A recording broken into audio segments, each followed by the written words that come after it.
Bem-vindo ao Conselho Consultivo. Obviamente que ao longo desta semana continuamos a olhar para a Europa com um foco muito especial em Espanha, talvez em Itália durante os próximos dias. Vamos ver ao longo desta semana. Para já é Espanha. O comentário sempre lúcido de António Gaspar, Pedro Marques, Joaquim Biancar de Cruz e também Raul Marques. Agradeço aos quatro a vossa presença. Começo por si, António Gaspar, para lhe perguntar, ontem, segunda-feira, houve uma euforia muito grande no início dos mercados com esta questão de Espanha. Depois, alguns analistas acabaram por olhar para aquilo que é o acordo, não perceberam exatamente bem o que é que está em cima da mesa. Penso que ainda ninguém terá percebido exatamente bem o que é que está negociado e, entretanto, os mercados voltaram a cair. Que leitura faz do acordo que foi fechado no sábado passado? Olá, Rui, bom dia. Bom, primeiro que tudo temos que ver o seguinte.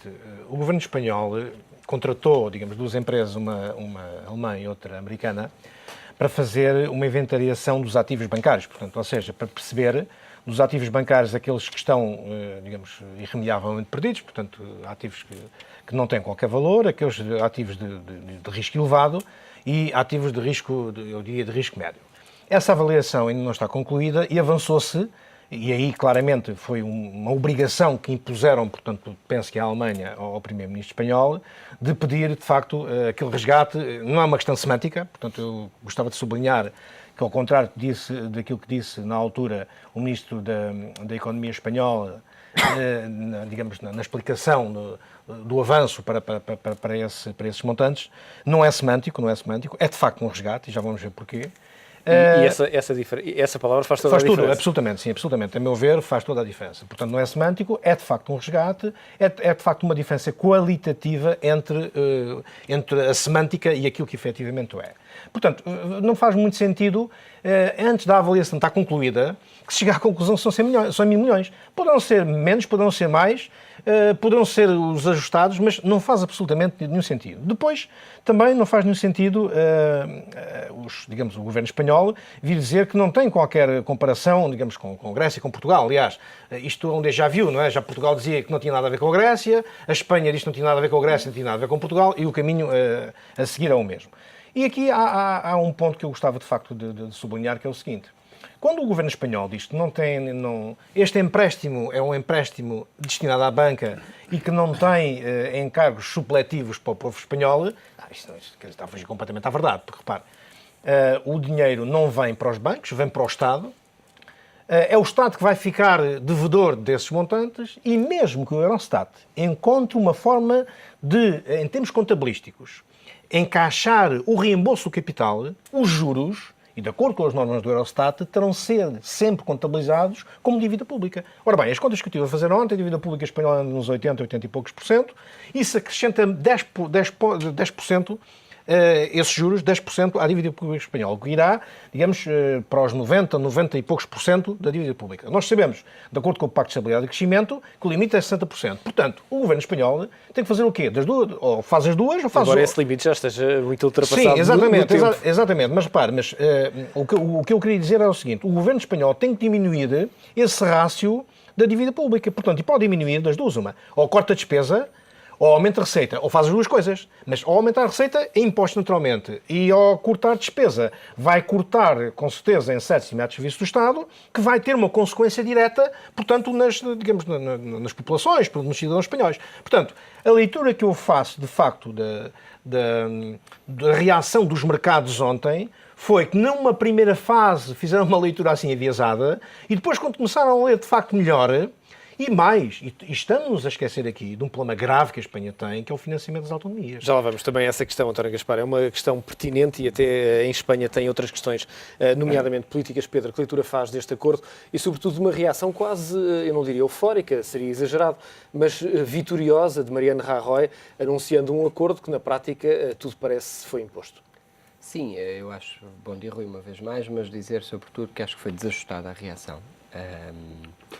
Aquilo que foi a ideia de que este acordo só imporia sacrifícios aos bancos é apenas incorreta, esta ideia. A forma como Mariano Rajoy não deu a cara pelo acordo e pelo acordo difícil que a Espanha tem agora pela frente e pelo período difícil que a Espanha tem pela frente, tanto que depois teve que corrigir o tiro, digamos assim, e finalmente aparecer aos espanhóis para falar deste acordo. E julgo que os espanhóis perceberão nas próximas semanas a dor que implica este processo. Já hoje se fala de que as autoridades europeias, no quadro do chamado semestre europeu, imporão condições mais restritivas do ponto de vista daquilo que é habitualmente chamadas reformas estruturais. No caso espanhol, fala-se, por exemplo, de uma aceleração do aumento da idade de reforma ou de mais cortes nas prestações de desemprego. A Espanha não tem, neste acordo concreto para a salvaguarda do sistema financeiro, não tem imediatamente a imposição de um conjunto de medidas de caráter macroeconómico que elas já estavam a ser impostas precisamente no âmbito do semestre europeu. O semestre europeu, como se sabe, foi o momento em que a Europa antecipou aquilo que depois veio a materializar no Pacto Fiscal, digamos assim, no Tratado Europeu do Pacto Fiscal, em que houve uma transferência bastante importante de soberania do ponto de vista do controle da chamada política fiscal, política orçamental, para o nível europeu. O que quer dizer que nos orçamentos anuais haverá 6 meses antes do período normal de discussão dos orçamentos em cada país, haverá uma análise europeia da sustentabilidade dessas contas públicas e, nomeadamente, a trajetória de redução da dívida. Como dizia agora o professor António Gaspari, muito bem, ao haver aqui um impacto negativo de provavelmente uns 10 pontos percentuais na dívida espanhola, isto significa que a trajetória da Espanha a caminho dos 60% se torna mais difícil e mais exigente. E, portanto, mais medidas restritivas têm que ser tomadas para esse efeito. A Europa nunca poderia, obviamente, oferecer aqui como que um almoço grátis ao governo espanhol. E, portanto, o governo espanhol, e isso está previsto nas regras do mecanismo europeu de financiamento, que é aquele mecanismo que vai financiar estas verbas para a banca espanhola, vai ter que haver restrições ao sistema financeiro, mas também o cumprimento de todas as medidas macroeconómicas previstas no âmbito do semestre europeu. Isso está nas regras do MEF. Mas o que lhe pergunto é se realmente estamos a falar de um almoço ou uma espécie de brunch, porque toda a gente olha para esta questão como um apoio que eventualmente será suficiente para o setor financeiro, eventualmente, sublinho, mas com toda a certeza, insuficiente para aquilo que são as dimensões em termos de dinheiro que todo o Reino de Espanha precisa, nomeadamente considerando as províncias e as autonomias. Manifestamente. Eu julgo que a Europa teve a preocupação, e desta vez bem, do meu ponto de vista, de não deixar crescer excessivamente o problema do setor financeiro nos mercados europeus. A sustentabilidade do financiamento da dívida pública espanhola já estava a ser profundamente afetada. Começou com o problema do banco e com valores que eram tidos por inverosímeis, mas que depois se concretizaram no financiamento ao banco. E, portanto, era preciso atalhar rapidamente o processo dos bancos e dizer está aqui o dinheiro que chega para a recapitalização dos bancos espanhóis. Mas há, como já disse, e bem, também mais uma vez o professor António Gaspari, e é o problema mais falado, mas não será o único, mas há seguramente um problema muito grande e quem sabe se não de dimensão equivalente ao do sistema financeiro, com precisamente o financiamento das regiões autonómicas. E aí temos um desafio muito grande focar mais à frente. E que é muito falado, e queria só deixar uma nota. Ele tem sido um pouco empurrado com a barriga, passa a expressão, o problema das autonómicas espanholas, porque este problema também existe noutros países europeus com regiões ou com sistemas políticos equivalentes, alguns deles bem no centro da Europa, que têm preferido que este tema não seja tratado pelos receios do spillover para os seus próprios países. Joaquim, uma das questões que me parece ter vindo a mudar daquilo que é o discurso dos políticos, há uma transferência de culpa para o setor financeiro, tentando culpar o setor financeiro de todos os problemas e evidenciando a necessidade de ajuda para os bancos. Parece que neste caso espanhol houve também essa tentativa de focar dentro daquilo que é a banca todos os problemas, todos os males desta crise que estamos a atravessar. Não, eu considero que, vamos lá ver, entre Irlanda, Portugal, Grécia e Espanha temos alguns casos, algumas semelhanças e alguns casos diferentes. Relativamente à Irlanda, a ajuda foi efetivamente para o setor financeiro e devido, no fundo, ao que o setor financeiro irlandês estava exposto a produtos tóxicos, nomeadamente americanos e não só. E, portanto, a Irlanda faz com que o foco da sua ajuda não seja para o macroeconómico, porque até aparentemente a sua economia estaria mais saudável do que todos os outros, mas para o setor financeiro. A nível da Grécia e Portugal, a ajuda foi mais para o macroeconómico do que para o setor financeiro. Aquilo que é hoje este empréstimo, quer seja, em princípio, só para os bancos, são 100 mil milhões de euros para os bancos. E aquilo que você vê, a ajuda para o aumento de capital para os bancos portugueses, é uma coisa que ronda 6 mil milhões de euros. Portanto, não tem comparação, nem sequer se multiplicar por 4 relativamente às diferenças entre Portugal e Espanha, tem comparação. Portanto, há aqui, efetivamente, um foco no setor financeiro espanhol, em que também sabemos que a bolha imobiliária espanhola, assente no crédito de habitação, é foi extremamente grave e chegou a volumes não desejados. Portanto, há aqui uma diferença entre estes todos. O que é que aconteceu ontem? Aconteceu que os mercados, de manhã, eu penso que a dívida, no fundo, as obrigações a 10 anos são aquelas que tendem a refletir melhor a confiança dos investidores. Ou a falta dela. Ou a falta dela. E de manhã até parecia que a coisa estava a 6% e tal, e fecha no dia a 6,40% e tal. Porquê? Porque muitos deles consideram, e como disse ali há bocado o Sr. Professor, que realmente a dívida pública espanhola, relativamente ao PIB, a sua dimensão, que está nos 68,5%, portanto 70%, poderá tender já para o ano a 90%. E portanto, não acreditam, e nomeadamente com os juros que estão obrigados a cumprir. Quanto às ajudas, e aquilo que o ministro Mariano Rajoy disse, e o que é que o governo espanhol... é evidente que não só com o Mariano Rajoy, mas também com o ministro Zapatero. O ministro Zapatero já estava a fazer determinadas reformas a Espanha que, por exemplo, o governo socialista em Portugal não estava a fazer. E, portanto, em Espanha houve uma tendência logo para enfrentar, em termos macroeconómicos, a crise mais antecipada do que em Portugal. E, portanto, há algumas reformas que eles dizem até o nosso orçamento não tem, e o nosso déficit não tem a ver com o déficit desse país. Portanto, eles tentam descolar a todo o custo, em termos macroeconómicos, de países como a Irlanda, Portugal e Grécia. Mas evidentemente toda a gente se tenta descolar toda a gente. Não, mas claro que... Os italianos dos espanhóis, os espanhóis dos irlandeses, os irlandeses dos portugueses, os portugueses dos gregos. O déficit é sempre o mesmo. Não, mas repare uma coisa. Vamos lá ver. A dimensão de Espanha não tem a ver com a dimensão de Portugal nem com a Grécia. Uma dimensão de Itália não tem a ver com a dimensão de Portugal nem da Grécia, não é? E, portanto, até quando falamos aqui há determinadas percentagens, ou alguns economistas referem determinados números, Portugal está muito bem, mas quer dizer, uma percentagem de 10% em Portugal não é uma coisa que 10% na Dinamarca ou 10% em França, não é? Portanto, temos coisas que são diferentes. Agora, há um sinal, por exemplo, aqui a Almunia, que eu considero um dos economistas, e eu gostaria até que fosse o Primeiro-Ministro de Espanha, numa altura como esta, que diz uma coisa muito interessante até aos espanhóis. Sim, senhor, e até depois de Mariano Rajoy. Ele diz assim, as pessoas não emprestam o dinheiro livremente e têm a obrigação de querer algo mais. Isto, há um mês, não podemos esquecer que a União Europeia exigiu que houvesse um aumento do IVA à Espanha e exigiu que a idade da reforma passasse dos 65 para os 67 anos. Portanto, há algumas exigências. Quando Mariano Rajoy diz nós já estamos a fazer algumas reformas e não vamos fazer mais, eu acho que ninguém pode dizer isto na Europa. Ninguém. E ele já disse, eu até disse há 2 ou 3 programas aqui, que se aventurou um bocadinho a Dom Quixote, como eu disse, este termo, tal qual, ali antes da Páscoa, a dizer, não, mas Espanha, coisa, quer dizer, está à vista o que é a Espanha. Ninguém na Europa, nenhum país, nenhuma região pode dizer que desta água não beberei. Raul Marques, quando olhamos para aquilo que são as ajudas à banca em Portugal e as ajudas à banca em Espanha, e são bancos que estão a concorrer muito próximo, às vezes nos mesmos mercados, os bancos portugueses vão pagar cerca de 8% pela ajuda do Estado, os bancos espanhóis pouco mais de 3%. Há aqui um ambiente competitivo completamente diferente. Para além disso, se juntarmos as obrigações em termos de cobertura de capital, Core Tier 1, àquilo que é a dívida portuguesa e também o contexto português face ao contexto espanhol, há uma lógica muito diferente de concorrência que estes bancos têm, os portugueses face aos espanhóis. Poderemos assistir, pós esta ajuda, a uma explosão novamente de bancos espanhóis e algum interesse, obviamente, e eventualmente legítimo, de compras em Portugal? Não sei, Rui. Em primeiro lugar, eu queria frisar só um ponto relativamente ao que temos estado aqui a discutir. Vamos lá ver.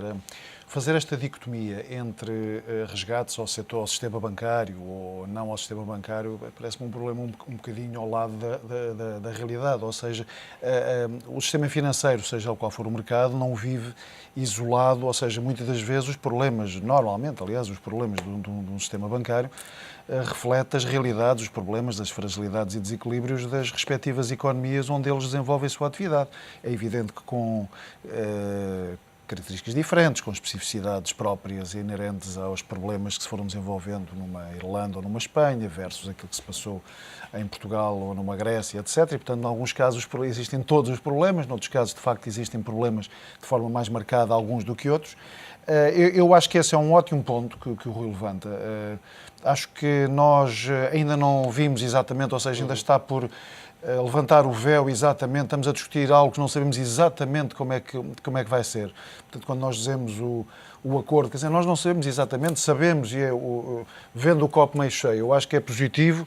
Nós estamos aqui mais uma vez a discutir o A a tentar se distinguir do B, o B do C, o C do D, e portanto as questões de fundo continuam por resolver e, portanto, com certeza que iremos discutir as questões relativas hoje à mutualização da dívida, à questão do crescimento, à questão digamos, de uma união bancária que muito tem sido discutida nas últimas semanas, mas não há dúvida que parece aqui haver algumas questões que seguramente vão ser discutidas ao longo dos próximos dias ou semanas, provavelmente só depois do dia 21, em que aparentemente a Roland Berger e a Oliver Wyman vão dar conta da sua avaliação do seu stress test ao sistema financeiro espanhol, e só provavelmente aí é que vamos saber exatamente os contornos a nível de montantes, a nível dos mecanismos que vão ser utilizados, etc.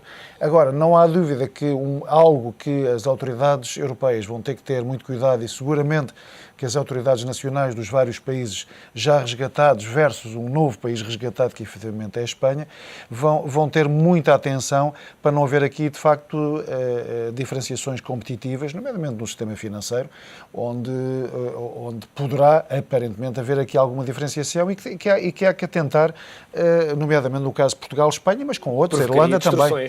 Na concorrência. Seguramente que o provocaria, portanto, eu não ponho sequer a hipótese. É diferente estarmos a financiar a nossa atividade a 3% ou 8%. 8% é muitíssimo diferente. Portanto, eu acho que essa questão vai seguramente gerar muita análise e muita avaliação e discussão ao longo das próximas semanas, e não ponho outra hipótese que não seja haver, digamos, um level playing field idêntico para os sistemas financeiros de Portugal, da Espanha e dos outros sistemas financeiros.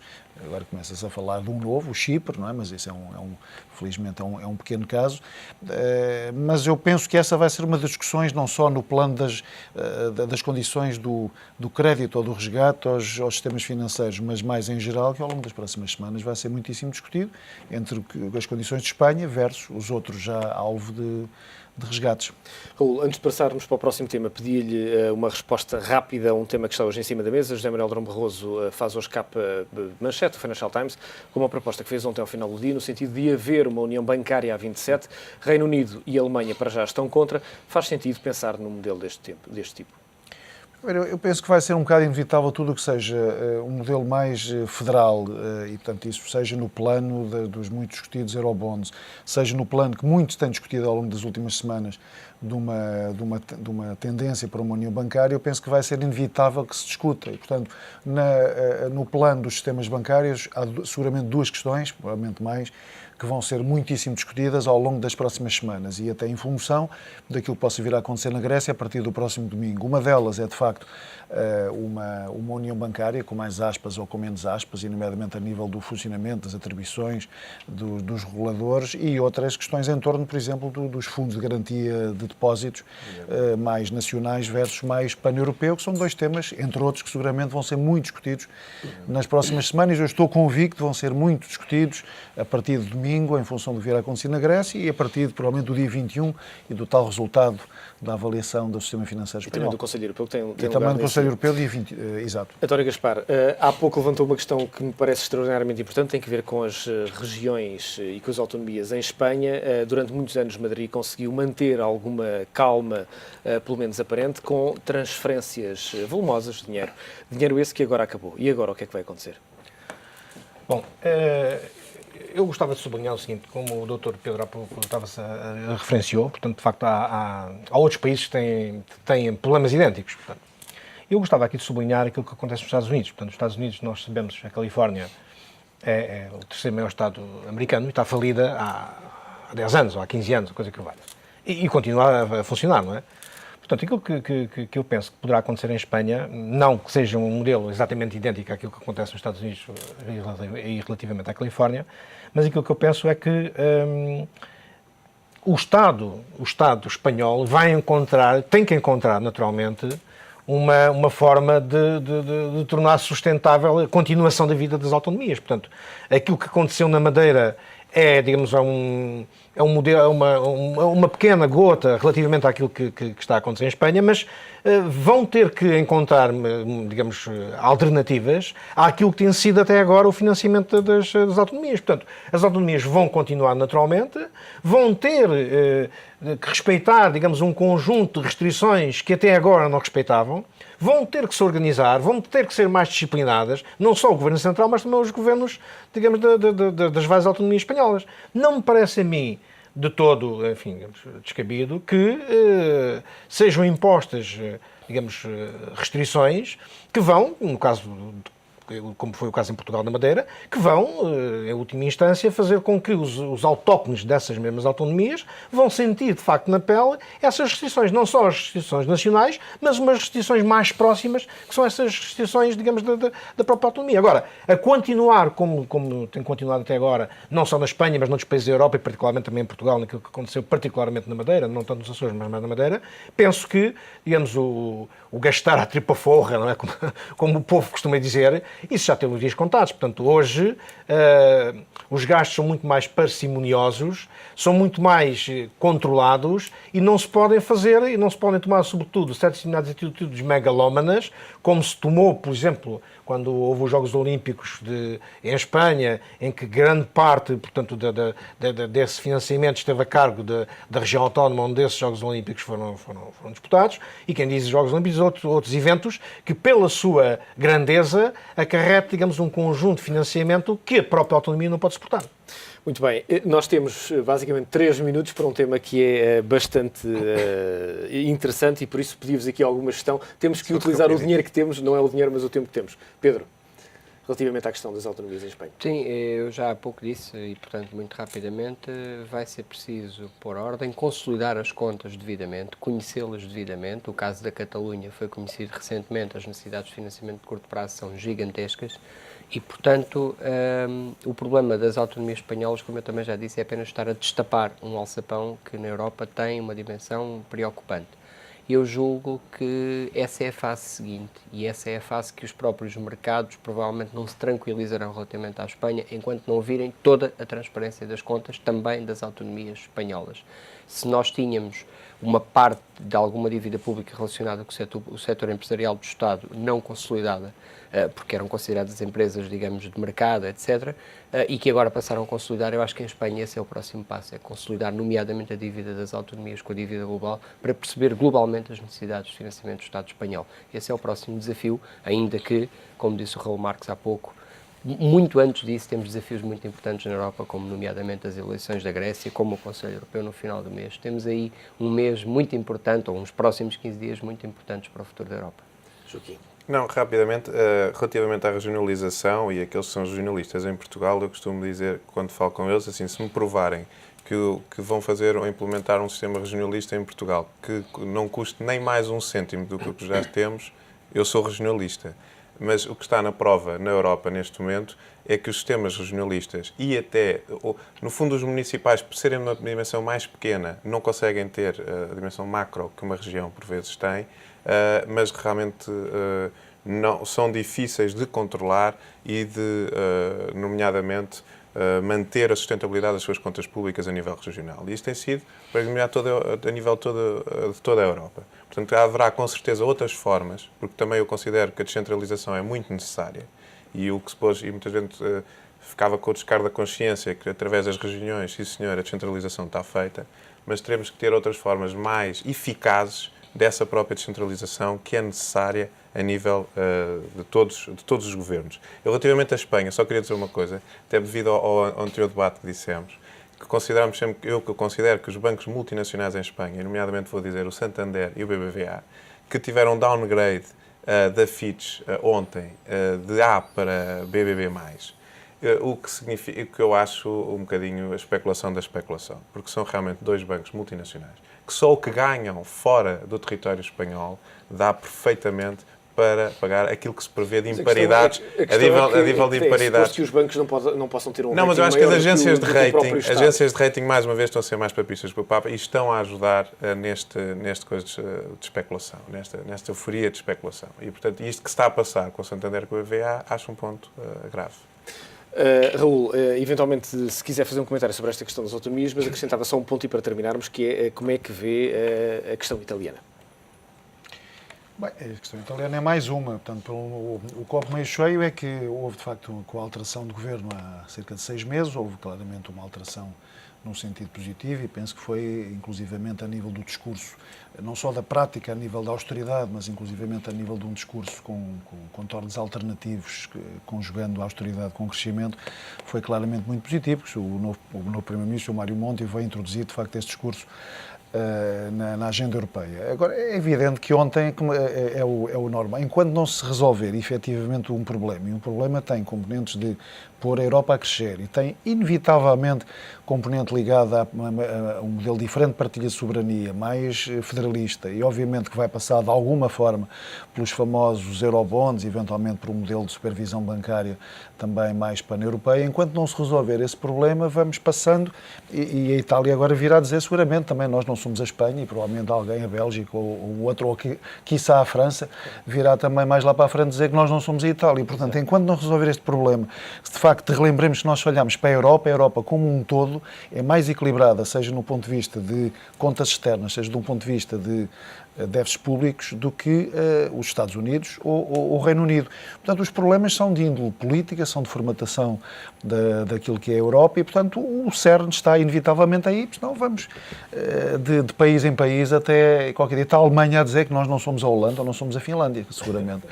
É de facto um tempo que não deixa de ser interessante. Os problemas são difíceis, mas os vossos comentários são igualmente brilhantes. Desejo-vos o resto de um bom dia. Fica por aqui o Conselho Consultivo, que regressa amanhã. Aproveite este dia.